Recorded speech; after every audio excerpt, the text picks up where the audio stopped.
স্বাগতম জনাইছোঁ মোৰ অন্য এক নতুন ভিডিঅ'লৈ।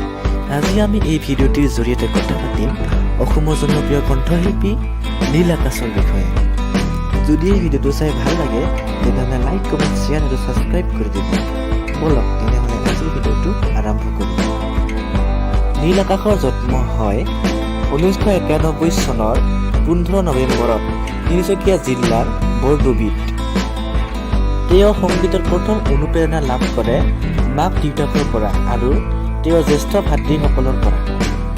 তেওঁৰ ভাতৃসকলে আগৰ পৰা সংগীতৰ লগত জড়িত হৈ আছিল। স্কুল কলেজৰ লগৰ সমনীয়াৰ পৰাও প্ৰেৰণা লাভ কৰিছিল। নীল আকাশে স্কুলত পঢ়ি থকা অৱস্থাত কেৱল জুবিন গাৰ্গৰ গীতহে শুনিছিল, গোৱা নাছিল। পিছে কলেজত আহি লাহে লাহে গান গোৱাৰ হেঁপাহ জাগি উঠে। কলেজত তেওঁ হুঁচৰিও গাইছিল। নীল আকাশ কেৱল গায়কেই নহয়, তেওঁ চাকৰিও কৰে ডিব্ৰুগড় জিলাৰ মৰাণত। নীল আকাশ 2011 চনৰ পৰা মৰাণৰ লগত সম্পৰ্ক আছে। তাত তেওঁ গানৰ ক্ষেত্ৰত সম্পৰ্ক হৈছিল কাৰণ যেতিয়া তেওঁ গুৱাহাটীত আছিল তাৰ লগত কাম কৰাৰ লগৰবিলাক মৰাণৰে আছিল। তেওঁৰ বেষ্ট ফ্ৰেণ্ড কুসুম কৈলাশ। তেওঁৰ চাকৰি জীৱন আৰম্ভ হৈছিল 2014 চনৰ পৰা। নীল আকাশে 2008 চনৰ পৰা তেওঁ সংগীতৰ যাত্ৰা আৰম্ভ কৰিছিল। গ্ৰেজুৱেশ্যন কমপ্লিট কৰাৰ পিছত তেওঁ বহুতো ছং, মিউজিক কম্প'জাৰ আৰু এজন প্লেবেক ছিংগাৰ হিচাপে কাম কৰে।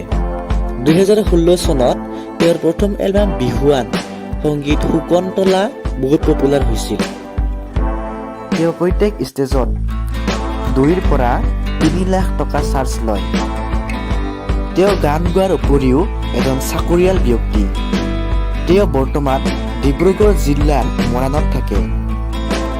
নীল আকাশে তাৰ গাৰ্লফ্ৰেণ্ড নান্সী ফুকনৰ লগত 14 ফেব্ৰুৱাৰী 2021 চনত তিনিচুকীয়াৰ মাৰ্ঘেৰিটাত বিয়া হয় আৰু বৰ্তমান তেওঁ বৈবাহিক জীৱন সুখ শান্তিৰে অতিবাহিত কৰি আছে। বন্ধু বান্ধৱীসকল, আজিৰ ভিডিঅ'টো ইমানেই আছিল। যদিহে ভিডিঅ'টো চাই ভাল লাগিল তেনেহ'লে লাইক, কমেণ্ট, শ্বেয়াৰ আৰু ছাবস্ক্ৰাইব কৰিবলৈ নাপাহৰিব। ধন্যবাদ।